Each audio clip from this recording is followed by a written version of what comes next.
प्यारे दोस्तों, ईद के दिन सुबह मिठाई बनाने में माँ फातिमा रज़ियल्लाहु ताला अन्हा बहुत ही मशगूल थीं।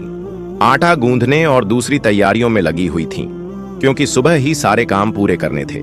दूसरी तरफ 8-10 साल के मासूम भाई हसन और हुसैन रज़ियल्लाहु ताला अन्हुमा अपना खेल छोड़कर माँ के पास आ गए। उनके मासूम लहजे में एक सवाल था, अम्मी, आपको याद नहीं आज ईद है? जरा बाहर आकर देखिए तो सही। मोहल्ले के लड़के लड़कियां नए नए कपड़े पहनकर कितने खुश हो रहे हैं और हमने तो अभी तक नए कपड़े भी नहीं पहने। क्या इसका मतलब ये है कि हम आज ईद नहीं मनाएंगे? थोड़ी देर बाद फिर कहने लगे, अम्मी, जल्दी से हमें हमारे नए कपड़े पहना दो। हम भी उनके साथ खेलते खेलते ईदगाह जाना चाहते हैं। जब अब्बू आएंगे तो उन्हें हमारे साथ भेज देना, हम उनके साथ वापस लौट आएंगे। माँ ने बच्चों के सर पर मोहब्बत भरा हाथ फेरा, उनके माथे को चूमा और बोली, अभी ईदगाह जाने में काफी वक्त है बेटा, तुम लोग बाहर जाकर थोड़ा घूम फिर आओ, फिर मैं तुम्हें नए कपड़े पहना दूंगी। हो सकता है तब तक तुम्हारे अब्बू भी आ जाएं और शायद तुम्हारे लिए नए कपड़े भी ले आएं। तब मैं तुम्हें जरूर नए कपड़े पहना दूंगी और तुम अपने अब्बू के साथ ईदगाह चले जाना। अब जाओ बेटा, बाहर जाकर थोड़ा खेलो, इस बीच मैं अपने काम निपटा लूं। दोनों भाई बोले, जी अम्मी। फिर छोटा भाई अचानक सवाल करने लगा, अम्मी, क्या अब्बू हमारे लिए नए कपड़े लेने गए हैं? माँ ने दोनों बच्चों को अपने गले से लगा लिया, उनके माथे पर प्यार से चूमा और अपने दिल के आंसू पोंछते हुए हंसकर कहा, हाँ बेटा, तुम्हारे लिए नए कपड़े जरूर आएंगे, तुम्हें जरूर पहनाऊंगी। अब तुम लोग बाहर जाकर खेलो, सब ठीक हो जाएगा। माँ ने अपने रब पर यकीन रखते हुए अपने बच्चों को दिलासा दिया। दोनों भाई खुशी खुशी बाहर चले गए। माँ ने अपने आंचल से आंसू पोंछे और मजबूरी में अपने काम में दोबारा मशगूल हो गईं। कुछ देर बाद दोनों भाई फिर रोते हुए घर लौट आए। उन्होंने कहा, अम्मी, वे लोग हमें अपने नए कपड़े दिखाकर चिढ़ा रहे हैं। वे कह रहे हैं, देखो, तुम्हारे पास हमारे जैसे नए कपड़े नहीं हैं, अगर होते तो तुम उन्हें जरूर पहनते। वे कह रहे हैं कि हमारे अब्बू कैसे हैं जो ईद के दिन भी हमारे लिए नए कपड़े नहीं लाए। वे हमें ईदगाह चलने को कह रहे हैं और बोल रहे हैं, जल्दी से नए कपड़े पहनकर आओ अगर आना है। वे खजूर के पेड़ के नीचे खड़े हैं और हमारा इंतजार कर रहे हैं जब तक हम नए कपड़े पहनकर उनके साथ न चलें। अम्मी, अब्बू अभी तक क्यों नहीं आए? अम्मी, हमें जल्दी से नए कपड़े पहना दो ताकि हम उनके साथ ईदगाह जा सकें। मासूम बच्चों की इस गुजारिश को सुनकर अम्मी अपने जज्बातों पर काबू नहीं रख सकीं। आंसू रोकना उनके लिए बहुत मुश्किल हो गया, लेकिन बच्चे अम्मी को मजबूती से गले लगाकर खामोशी से उनकी ओर देख रहे थे। कुछ ही पल में खुद को संभालते हुए अम्मी ने आंसू पोंछे और चेहरे पर जबरन हल्की सी मुस्कान लाते हुए बोली, अभी बाहर जाने का वक्त नहीं हुआ है बेटा, इतनी जल्दी क्यों कर रहे हो? नमाज के लिए अभी काफी समय है। इस दौरान बाहर जाकर थोड़ा घूम फिर लो और देखो तुम्हारे अब्बू कहाँ हैं, उन्हें ढूंढकर ले आओ। तब तक मैं अपना बाकी काम निपटा लेती हूँ। थोड़ा सा ही काम बचा है। अगर तुम्हारे अब्बू नए कपड़े लाते हैं तो मैं तुम्हें बहुत खूबसूरती से तैयार कर दूंगी, फिर तुम मिठाई खाकर अपने अब्बू के साथ ईदगाह जाओगे, ठीक है? दोनों भाइयों ने मासूमियत से कहा, जी अम्मी।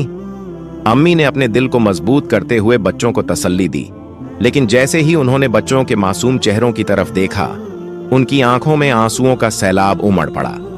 बच्चों को अपनी हालत का अंदाजा न हो, इस डर से अम्मी कभी एक कमरे में जाती तो कभी दूसरे में। इधर दोनों मासूम भाई परेशान होकर अम्मी अम्मी कहते हुए उनके पास आए और बोले, अम्मी, हम समोसे और सकफीस खजूर लेकर अब्बू को ढूंढने जा रहे हैं। अम्मी ने रुंधे गले से कहा, हाँ जाओ। उनकी आवाज में छुपा दर्द बच्चे समझ नहीं सके। बड़े भाई ने अफसोस जताते हुए कहा, अब्बू कहाँ होंगे? छोटे भाई ने मासूमियत से पूछा, अब्बू कहाँ गए? बड़े भाई ने जवाब दिया, पता नहीं, चलो इधर उधर ढूंढते हैं। छोटे भाई के कंधे पर हाथ रखते हुए दोनों भाई अब्बू की तलाश में निकल पड़े। इधर अम्मी अपने दिल का दर्द कम करने का कोई रास्ता नहीं पा रही थीं। उनकी बेचैनी और बढ़ गई। वो सोचने लगी, मैं अपने मासूम बच्चों को कैसे बताऊं कि आज उन्हें नए कपड़े पहनाने के साधन हमारे पास नहीं हैं? उन्हें कैसे तसल्ली दूं? आज तो ईद का दिन है, मैं जो भी कहूंगी, क्या मेरे बच्चे मेरी बात मानेंगे?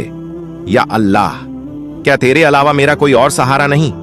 ईद के लिए जो मिठाई बनाई है वो भी कई दिनों तक थोड़ा थोड़ा गेहूं बचाकर तैयार की है, उसी से हलवा और रोटी बनाई है।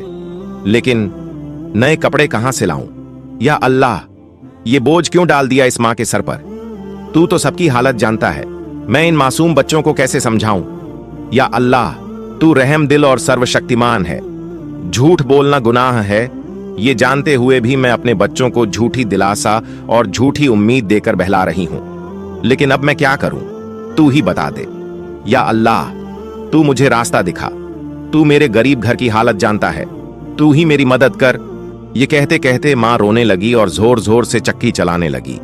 चक्की की घर घर की आवाज के साथ उनके दिल का दर्द भी बाहर निकलने लगा। आंसू पोंछते हुए भले ही मिठाई बनाने का काम तेजी से चल रहा था, लेकिन जैसे ही यह काम पूरा होने को आया, एक और मुश्किल सामने खड़ी हो गई। तभी अम्मी अम्मी कहते हुए दो मासूम बच्चे मां के पास आकर खड़े हो गए। मां ने जल्दी से अपने आंसू छुपाए और प्यार भरी आवाज में पूछा, बोलो बेटा, क्या बात है? मां ने हमेशा अपनी इच्छाओं और आराम को दबा कर रखा था। गरीबी को अपना नसीब मानकर थोड़े में ही खुश रहने की आदत डाल ली थी। लेकिन आज मासूम बच्चों की एक छोटी सी ख्वाहिश ने उनके सब्र के दायरे को तोड़ दिया। उन्होंने खुद को संभालते हुए बच्चों को गोद में उठा लिया, मुस्कुराने की कोशिश की, उनके माथे को चूमा और कहा, बोलो बेटा, क्या कहना है? बड़ा बेटा मासूमियत से अपनी आंखें झपकाने लगा। छोटे भाई ने भी उसकी नकल कर ली। मां ने प्यार से कहा, देखो बेटा, तुम्हारे अब्बू आएंगे, यहां तुम्हारे लिए मिठाई बना रही हूं, थोड़ा सब्र करो, बस थोड़ी ही देर। उन्होंने बच्चों को सीने से लगा लिया, प्यार से समझाया और कहा, थोड़ा इंतजार करो बेटा, मिठाई अभी तैयार हो जाएगी। छोटे भाई ने आंखें मलते हुए अचानक पूछ लिया, लेकिन हमारे नए कपड़े अम्मी? ये सुनते ही मां चौंक गईं, जल्दी से बोल पड़ी, अरे बेटा, ऐसा करते हैं, तुम लोग जाकर पहले नहा लो, अभी तक नहाए भी नहीं हो। दोनों भाई एक साथ बोले, नहीं अम्मी, अभी तक नहीं नहाए। मां के लिए मासूम बच्चों से छल करना बहुत दर्दनाक था। उनका दिल अंदर ही अंदर रो रहा था। लेकिन उन्होंने हंसते हुए कहा, बेटा, बिना नहाए कोई ईदगाह जाता है क्या? जाओ जल्दी से नहा लो, सब तैयार हो जाएगा। दोनों भाइयों ने खुशी से कहा, ठीक है अम्मी, हम अभी जाकर नहा लेते हैं, आप सब कुछ तैयार रखना, हम जल्दी से आ जाते हैं। फिर दोनों भाई खुश होकर नाचते हुए बाहर निकल गए। मां ने दुआ की, जाओ बेटा, अल्लाह हाफिज। बच्चे तो चले गए, लेकिन मां के दिल में चिंता और गहरी हो गई। उनका दिल जैसे एक अथाह सागर में डूब रहा था। मां सोचने लगी, जब वे वापस आएंगे और कहेंगे, हमें नए कपड़े पहनाओ, हम ईदगाह जाएंगे, तब मैं क्या करूंगी? अब मां का मन और नहीं संभल सका। उनकी आंखों से आंसू बह निकले। वो सजदे में गिर पड़ी और अल्लाह से रो रो कर दुआ करने लगी, या अल्लाह, तू ही मेरा सहारा है, इस बेबस मां की मदद कर, मुझे इस कठिनाई से बाहर निकाल, तेरे अलावा मेरा कोई नहीं है, मुझे राहत दे, इस मुश्किल से छुटकारा दे। इसके बाद मां जैसे बेसुध होकर बड़बड़ाने लगी, या अल्लाह, तू तो मां के दिल को समझता है। 3 बार मासूम बच्चों को बहला फुसलाकर मैंने किसी तरह संभाल लिया, लेकिन अब क्या करूं, क्या कहूं? तू ही मुझे सहारा दे, तू सब कर सकता है। फिर उन्होंने जोर से चीख कर कहा, या अल्लाह, तू सब कर सकता है, तू सब कर सकता है।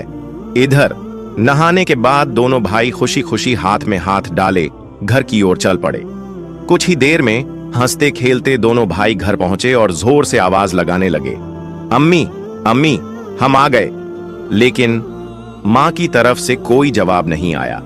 छोटा भाई मासूमियत से बड़े भाई की ओर देखने लगा और धीरे से पूछा, भैया, मां बोल क्यों नहीं रही? क्या मां सो रही है? बड़े भाई ने छोटे भाई को बाहों में भर लिया और उसे दिलासा देने लगा। मैं देखता हूं। जैसे ही बड़ा भाई मां को जगाने के लिए हाथ बढ़ाने ही वाला था, अचानक दरवाजे पर जोर से दस्तक हुई।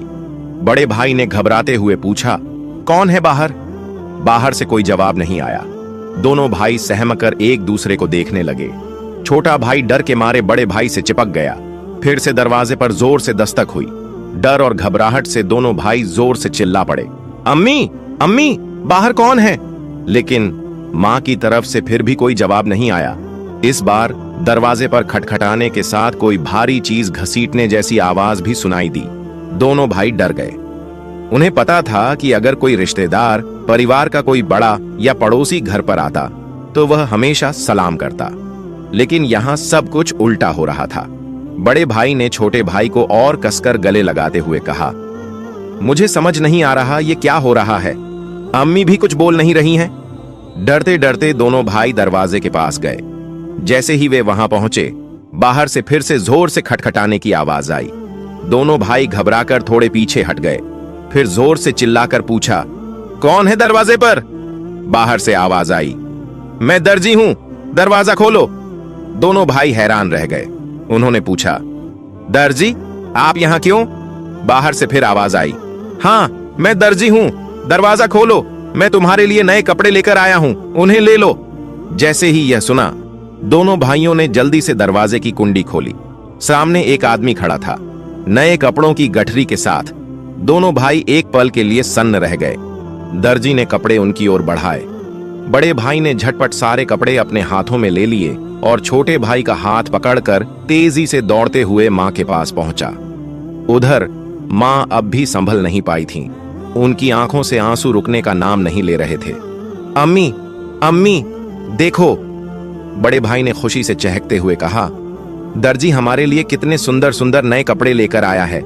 जल्दी से हमें कपड़े पहनाओ, हमें ईदगाह जाना है। बड़े भाई की बात सुनते ही छोटा भाई भी उछल पड़ा। हाँ अम्मी, जल्दी करो, अगर देर हो गई तो हमें नमाज का समय नहीं मिलेगा। मां यह सुनकर हैरान रह गईं। कुछ पल तक बच्चों को टकटकी लगाए देखती रहीं, फिर उन्हें गले लगाकर फूट फूट कर रोने लगीं। इसके तुरंत बाद उन्होंने बच्चों को छोड़ दिया और सीधे सजदे में गिर गईं। या अल्लाह, तेरी मर्जी को कौन समझ सकता है। उन्हें तुरंत समझ में आ गया कि जो व्यक्ति दर्जी बनकर नए कपड़े लेकर आया था वह असल में दर्जी नहीं था। निश्चित ही वह अल्लाह के भेजे हुए फरिश्तों में से एक था। मां सजदे से उठी और जल्दी से बच्चों से बोली, जाओ बेटा, जाओ, उसे मेरा सलाम कह देना और कहना कि वह आज हमारे घर से विदा हो जाए। लेकिन बच्चों को यह बात याद ही नहीं रही। वे इतने खुश थे, इतने उत्साहित थे कि उनकी खुशी का ठिकाना ही नहीं रहा। मां ने बच्चों को देखा, उनके सिर और पीठ पर प्यार से हाथ फेरा, फिर उन्हें गोद में उठाकर सीने से लगा लिया, उनके माथे को चूमा, फिर हल्के से डांटते हुए बोली, बेटा, क्या तुम अभी तक नहीं गए? दर्जी साहब को क्या लगेगा? वो ये सोचेंगे कि इस घर के लोग कितने बदतमीज हैं। मेहमान बाहर दरवाजे पर खड़ा है और तुम यहां मस्ती कर रहे हो। तुम तो उन्हें भूल ही गए। ये तो बहुत बड़ी गलती है। तुरंत जाओ, उन्हें मेरा सलाम पहुंचा दो और कहना कि आज वे हमारे मेहमान बने। जाओ बेटे, उन्हें अंदर आराम से बैठने के लिए कहो। बिना कुछ सोचे विचारे दोनों भाई दरवाजे की ओर दौड़े, लेकिन तब तक दर्जी घोड़े पर सवार होकर घर से बहुत दूर जा चुका था। दोनों भाई जोर से चिल्लाने लगे, साहब, अम्मा ने आपको सलाम कहा है, जल्दी वापस आइए, आज आप हमारे घर दावत पर आइए, हम बैठक का दरवाजा खोल रहे हैं। लेकिन दूर से हवा के साथ जवाब आया, अपनी अम्मा और अब्बा को मेरा सलाम देना, किसी और समय मिलने आऊंगा। दोनों भाई दौड़ते हुए अम्मा के पास आए और सब कुछ बता दिया। बोले, दर्जी साहब ने तुम्हें और अब्बा को सलाम कहा है, वो घोड़े पर सवार होकर उस तरफ जा रहे हैं। जल्दी आओ अम्मा, उन्हें देखोगी ना? जल्दी करो, खिड़की से देख लो, अगर देर करोगी तो उन्हें फिर नहीं देख पाओगी। दर्जी साहब कितने खूबसूरत लगते हैं अम्मा। मां ने बच्चों की बात सुनकर खिड़की के पास आकर बाहर देखा। उन्होंने देखा कि एक अद्भुत पुरुष दिखाई दे रहा था। वो आकाश की ओर उड़ते जा रहे थे। उनके शरीर की चमक चारों ओर फैली हुई थी। उनकी रोशनी सूरज की किरणों को भी फीका कर रही थी। मां स्तब्ध होकर ये दृश्य देख रही थीं। अचानक वो दिव्य पुरुष अपने घोड़े समेत कहीं अदृश्य हो गए। अब उन्हें और नहीं देखा जा सकता था। इतने में दोनों भाई जोर से चिल्लाए, अम्मा, अम्मा, देखो, वो रहे अब्बा, दूर से आ रहे हैं। मां ने बच्चों को अपने साथ कमरे में ले गई और उन्हें नए कपड़े पहनाने लगी। उनकी आंखों से खुशी के आंसू बह रहे थे। दोनों भाइयों ने हैरानी से पूछा, अम्मा, अम्मा, आप क्यों रो रही हैं? मां ने प्यार से बच्चों को सीने से लगाया और कहा, बेटा, मैं क्यों रो रही हूं ये तुम अभी नहीं समझोगे। तुम्हारी उम्र भी इतनी नहीं हुई है, लेकिन आज से ये बात हमेशा याद रखना, एक पल के लिए भी अल्लाह ताला को भूलना मत। अल्लाह को हमेशा याद रखना। जो हमेशा अल्लाह को याद रखता है वो कभी भी मुसीबत में नहीं पड़ता। अगर तुम इस छोटी सी बात को अपने दिल में बसा लोगे और जिंदगी भर अल्लाह को नहीं भूलोगे तो देखोगे कि अल्लाह हमेशा तुम्हारी मदद करेगा। वो तुम्हें कभी मुश्किलों में नहीं डालेगा। माँ अपने बच्चों को यही नसीहत दे रही थी और साथ ही उन्हें नए कपड़े पहना रही थी। जब बच्चों को सजाने का काम पूरा हो गया तो माँ ने सुरम्मे का डिब्बा लाकर छोटे बेटे की आंखों में सुरम्मा लगाया। बड़े बेटे की आंखों में सुरम्मा लगाते ही दरवाजे के बाहर से आवाज आई, अस्सलामु अलैकुम या फातिमा जहरा। अंदर से हजरत फातिमा रजीब ने जवाब दिया, वलैकुम अस्सलाम या अली करीम। छोटा बेटा तेजी से दौड़कर बाहर गया और खुश होकर चिल्लाने लगा, अब्बा आ गए, अब्बा आ गए। बड़ा बेटा भी बाहर जाने ही वाला था, लेकिन मां ने उसे रोक लिया क्योंकि उसकी आंखों में सुरमा लगाना अभी बाकी था। मां ने थोड़ा गुस्से में कहा, बैठो बैठो, पहले सुरमा लग जाने दो। इतने में छोटा भाई अपने अब्बा का हाथ पकड़कर अंदर ले आया। तब तक बड़े भाई की आंखों में भी सुरमा लग चुका था। दोनों बेटों को देखकर अब्बा हैरान रह गए और बोले, ये क्या, इतने सुंदर कपड़े, ये कहां से आए? फिर दोनों भाई अपनी मां और अब्बा से लिपट गए और खुशी जताने लगे। हजरत फातिमा ने बच्चों की आवाज शांत कराते हुए हजरत अली को पूरी घटना सुनाई। हजरत अली यह सब सुनकर सिजदे में गिर गए और दुआ में कहने लगे, ऐ अल्लाह, तेरे लिए कुछ भी असंभव नहीं है। तू महान है, तू अजीम है, तू रहमत वाला और सर्वशक्तिमान है। फिर सिजदे से उठकर उन्होंने हजरत फातिमा रजमन से पूछा, जो दर्जी बनकर बच्चों के लिए कपड़े लाया था, क्या तुमने उसे पहचाना? क्या तुमने जान लिया कि वह कौन थे? हजरत फातिमा रजमन ने कहा, नहीं, लेकिन इतना यकीन है कि वह अल्लाह के भेजे हुए कोई फरिश्ते थे, इसमें कोई शक नहीं। फिर भी यह मेरी अपनी धारण राय है। हजरत अली रजिबन ने कहा, हां, तुमने सही कहा, यह अल्लाह की महानता है। वह कोई और नहीं बल्कि हजरत जिब्राइल अलैहिस्सलाम थे। यह सुनते ही हजरत फातिमा की जबान से अचानक जोर से निकला, अल्लाहू अकबर। यह कहते हुए वे भी सिजदे में गिर गईं।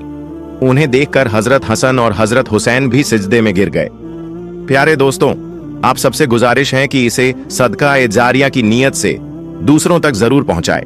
और अगर आप मेरे चैनल पर नए हैं तो चैनल को सब्सक्राइब करें। मिलते हैं अगली वीडियो में। फई अमान।